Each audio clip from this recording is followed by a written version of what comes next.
right, Hazmateers, welcome to this episode of the Hazmat Roundtable 2.0, the only interactive show that lands on the X and in the hot zone where everybody has a seat at the table. I'm Bobby Salvesen, along with Bob Cascignano, Mike Monaco, and our special guest, Bobby Dubnow. For the next 20 minutes or so, we'll be in the hot zone and on the X with the Hazmat guys, and today's roundtable is there's a couple of big events that just happened. One or two. Specifically why we brought Bobby on, but another one that we're probably going to be able to get to tonight that is just happened, let's say 4 or 5 hours ago. So welcome. How's everybody? Hello. Very good. Excellent. Bobby, they know about us clowns. Tell us about you. Who are you? What do you do? Hi, well, thank you for having me again, Bobby Dubnow. I'm a captain with the Phoenix Fire Department and work with our Special Operations section. I've been with Phoenix now for going on my 29th year, and I've been in Special Operations since 2001. So for all of you that may know Jeff Zentek and Daryl Weissman, who just retired from Phoenix Fire just last fall, I hold the same position that they held in our department. We refer to it as Car 957. Car 957, and we are a special operations safety officer. So we all hold the position of captain within the department, and we respond on all special operations incidents, which include obviously all hazardous material responses and then all technical rescue responses. And then we hold a pretty unique position with our Phoenix Firebird, which is our air rescue helicopter, just providing hoist capability for the hikers that get themselves into some trouble all over the mountain parks in Phoenix, which happens a lot. There were some rumors that you were switching the name of the department to the Zentek Fire Department. Is that in the works? Yeah, we're working on it. Was it that or the Greatest American Hero Department? I don't remember. We're definitely working on it. Yes. That'd be great. We might have heard of those guys. Good guys, great guys.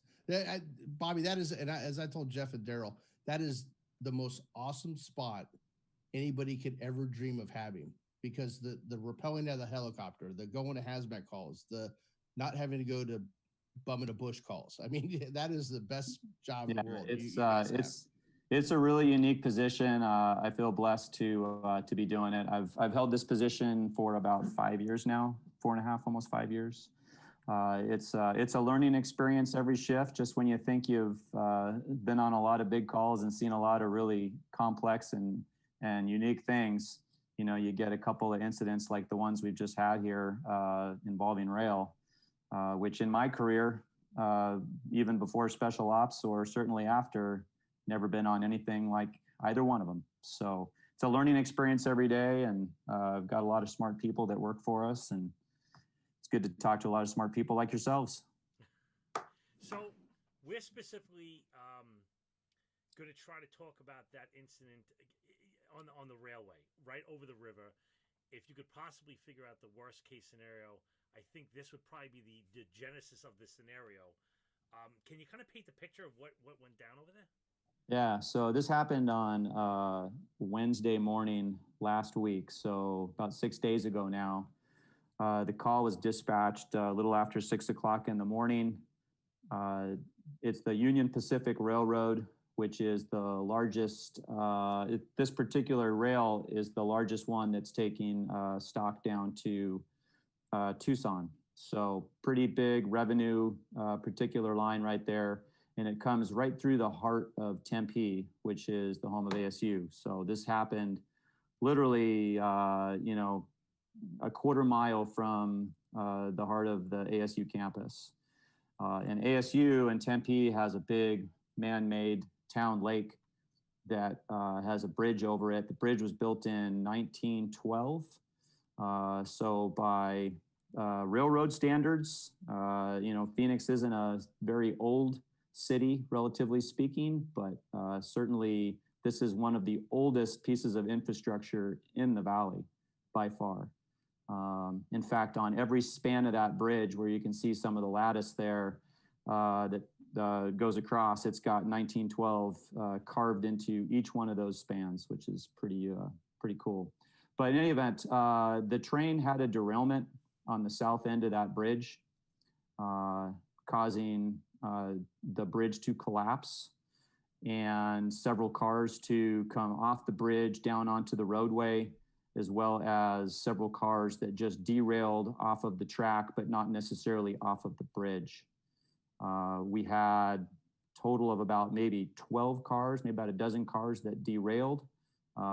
Maybe about half a dozen of those derailed cars actually came off the bridge and down onto the ground. Fortunately, none of the cars that derailed off the bridge over the lake fell into the lake, and there was no structural collapse over the lake. Everything that happened collapse-wise happened on the south end over like a park area, and then again over a road.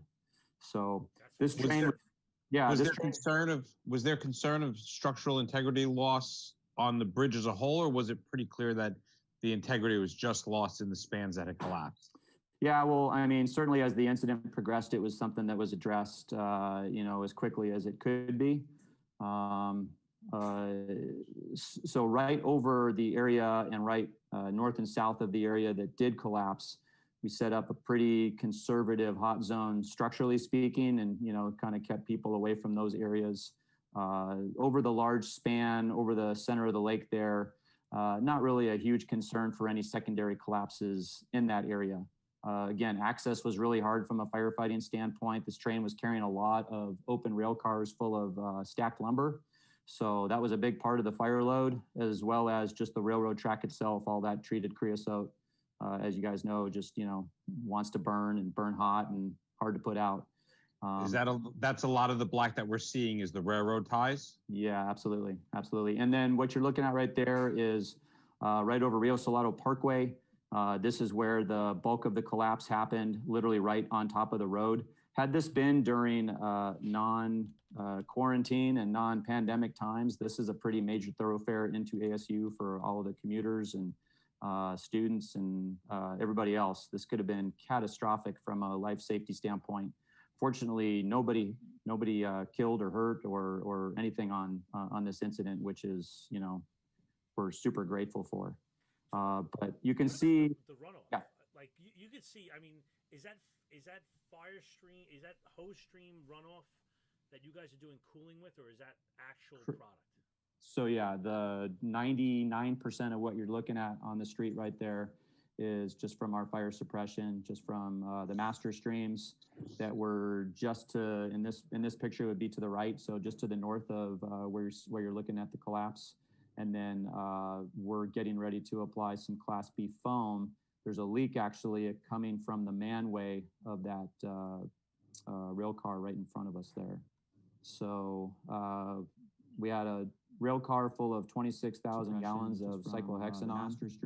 Cyclohexanon, biggest hazards for us here were just the flammability and its relatively low flash point. 111 degrees is the flash point on this product, and the street temperature in Phoenix right now is usually in excess of about 140 to 150 degrees. This particular day, I think our high daytime temps were going to be hitting about 116, 117 degrees. We're abnormally, It's a dry heat though. Yeah, it's a dry We're heat. abnormally hot right now. It's the oven's a dry heat. It's pretty brutal.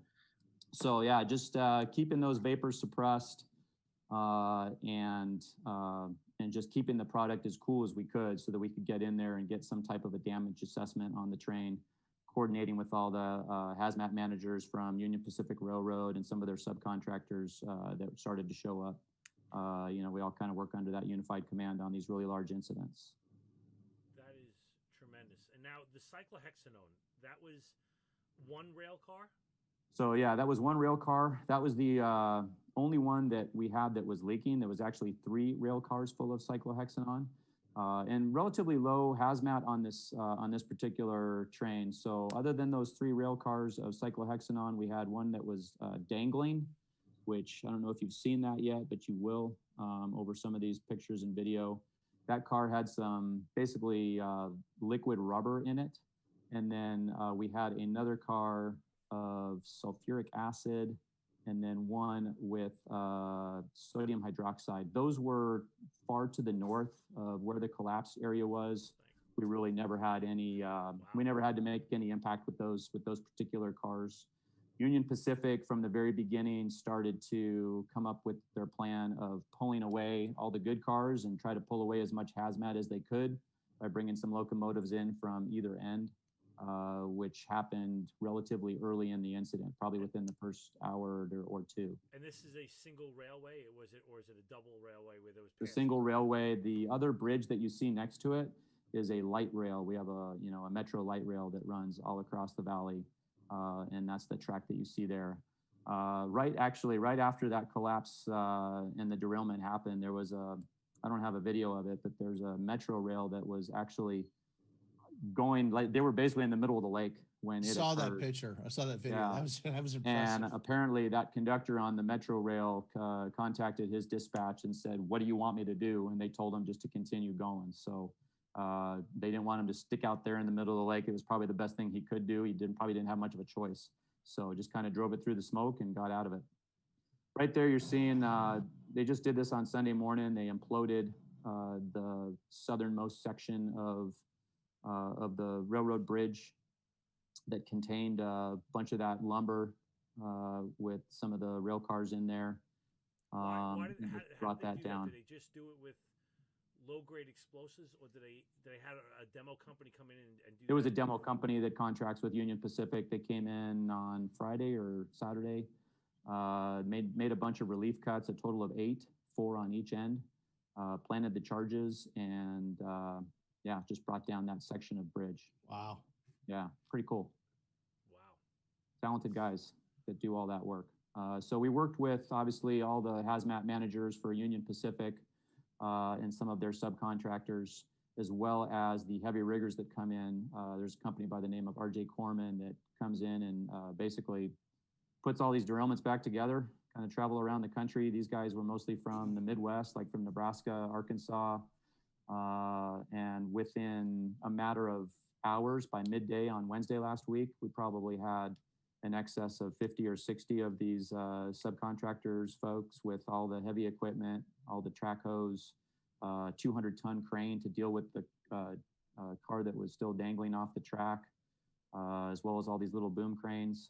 So these guys are really pretty talented at being able to take something that is such a mess and, kind of put it all back together and, solve this problem relatively quick. What was your concern as far as the waterway? Was it a sinker or a floater? Was it miscible, soluble?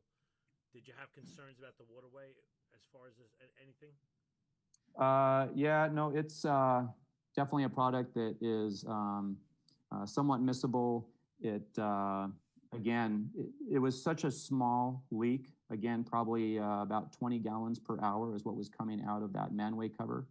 Our initial attempts at trying to mitigate it were focused on the manway cover itself, trying to tighten some of the bolts. There was too much compromise structurally to that area of the train. We went in there with some of the Union Pacific hazmat managers. What we ended up doing is we brought a nurse tank in, and they were going to do a offload of it while it was still on its side and still actively leaking. As soon as they started to remove some product, we probably took about 200 gallons of product off, and it created a vacuum in that rail car. That vacuum basically sealed it, stopped that leak, and at that point, it was just a coordinated effort between the hazmat subs for the railroad and the heavy riggers that were working on the other side there to go ahead and start dragging and uprighting that tank. So Bobby, what I did is I just backed it up to those tanks. This is what you're talking about here, right? Yes. Okay. So now, you can let me ask you a quick question. When this was dispatched, did they know ahead of time what was being carried in the different parts of the in train? fact, it probably took a good I'd say 45 minutes to an hour, maybe even an hour and a half before we could get a real good consist on the train. So we had some preliminary information in terms of some of the hazmat on there, but in terms of a real complete consist that did take a little while, as it often does with such a big, widespread incident. Right. So something like this, how in order to get the contents of the train, are you using the Ask Rail program? Are you using it in conjunction with trying to get the actual physical paperwork? Like how do you determine, at what point are you comfortable with knowing what's on the train? Yeah, it was definitely a combination of all the above, just using Ask Rail. And then we have a pretty good working relationship with some of our, local Union Pacific folks, as well as some of the other railroads in town. So they show up quickly. They're getting the information as fast as they can to us.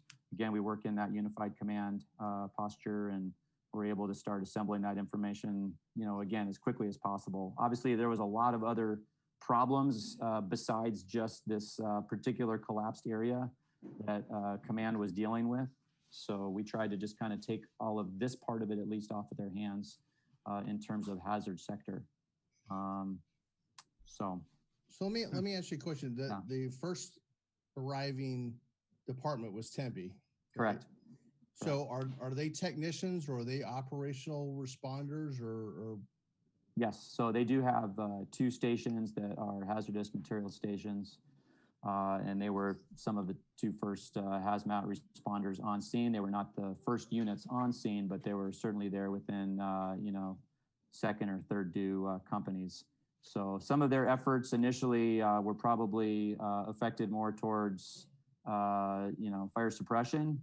And then once, life safety was accounted for and exposures were starting to be protected and kind of get a handle on what we had, then we were able to start building that hazard sector. And again, we have an automatic aid system in Phoenix and in the whole valley here, meaning that we've got 26 fire departments that all get dispatched through the same system. We all train together.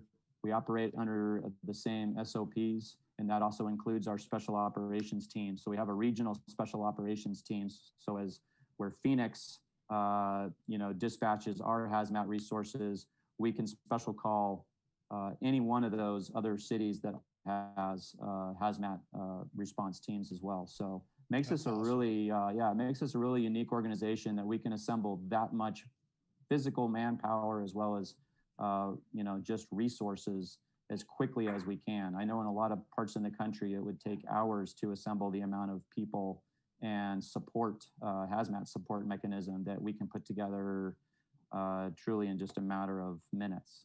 So where were you in the whole command structure?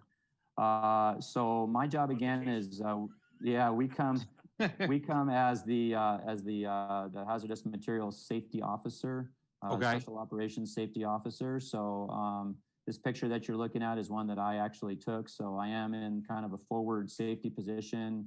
I'm turned out just kind of overseeing this entry. We made probably about 3 or 4 entries initially just to get some damage assessment and to get some initial meter readings so we could identify our hot zone. And then the second and third, possibly fourth entries that we made were focused on trying to, number one, control any runoff. We did some diking and damming. There is a storm drain there on the left curb that we were dealing with. You can kind of see almost where the water's kind of, starting to move towards. So we had some pigs, and we just used some of the natural earth products and some river rock to, kind of dam that up. And then again, efforts just trying to see what we could do to control the small release that was coming from that manway, which, ultimately we were not able to do just because of the compromise to just the plumbing and everything on that car. And then that nurse tank and the whole vacuum that it created is actually what stopped that leak. But that was probably a good 8 to 10 hours into that incident. How is it?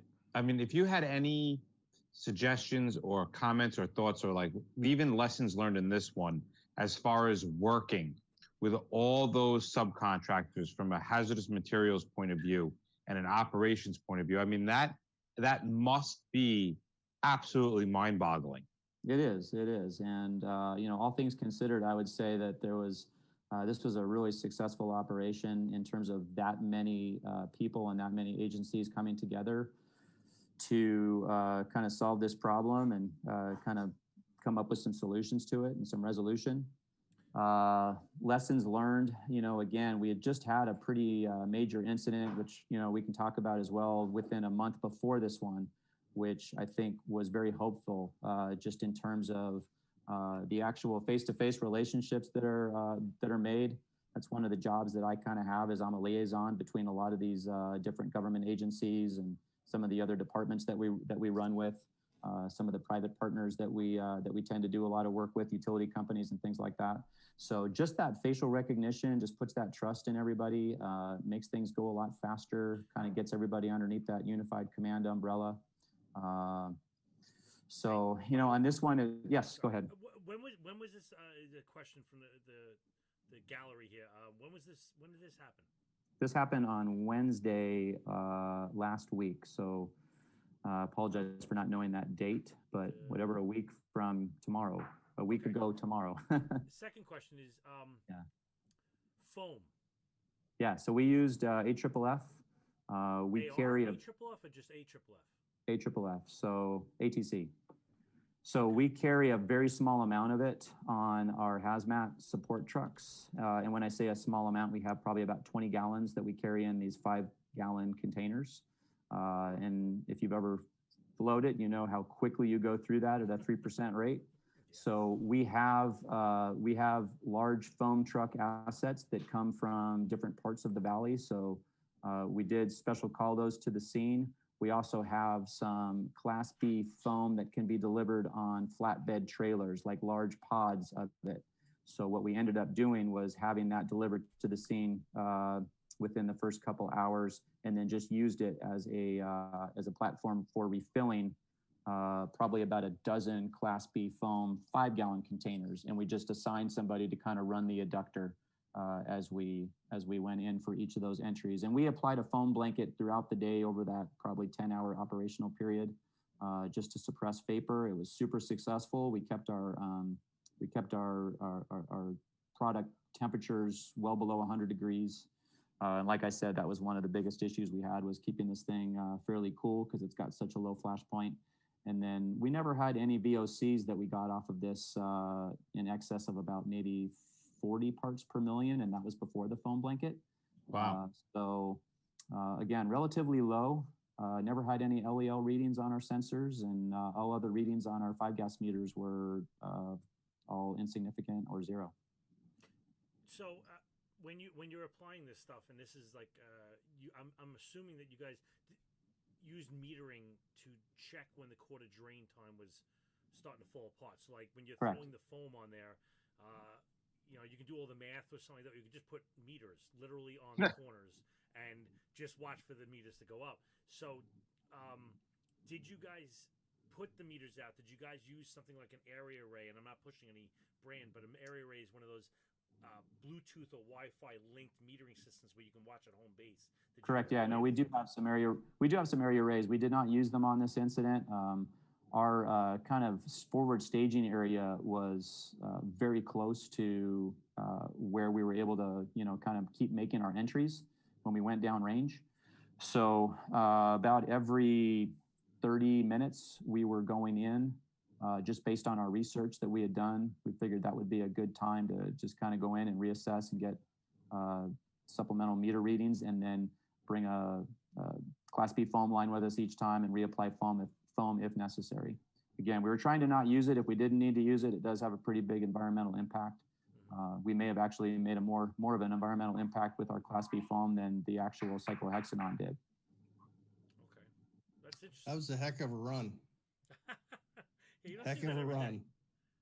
Yeah, no, it's definitely never seen anything like it. I'm sure anybody on that incident had never seen anything like it before. So a lot of learning, consider privileged to be a part of that call. That's one of those career calls for sure. Yeah. Well, we wanted to crack the nut on the one that happened today, but I don't think we're going to give it the justification to even get that head started before it's just overtime. What say ye? I'm going to Why not? I'm going to pull it up. Give it a little push? I'm going to give it a little push. Stand by. All right. So if you haven't heard about it today, there was it is still very scanty information coming out. But the port of Beirut in Lebanon, I believe it is, they had an explosion. Check this out.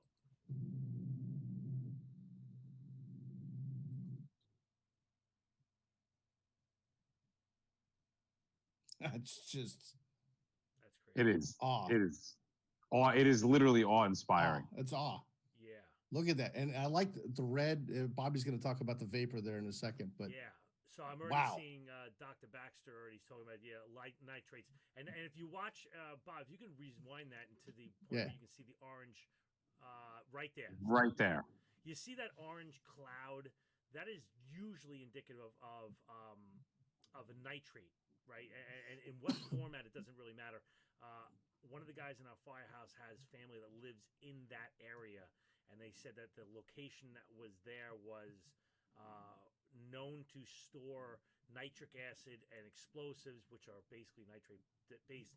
But you have many thousands of pounds of it there, and there was a lot of conjecture whether that was a nuclear bomb because of the mushroom cloud. And what it seems to be, again, this is just me talking right now, it seems the shock wave actually compressed the humidity out of the air, and that's what you're seeing there with that. It's that is incredible. Yeah, initial reports from Beirut was that there, and this was on all of our news media outlets, was that it was a storage area where they had confiscated some types of explosives / fireworks, what have you, from a ship, and this is where they were stored.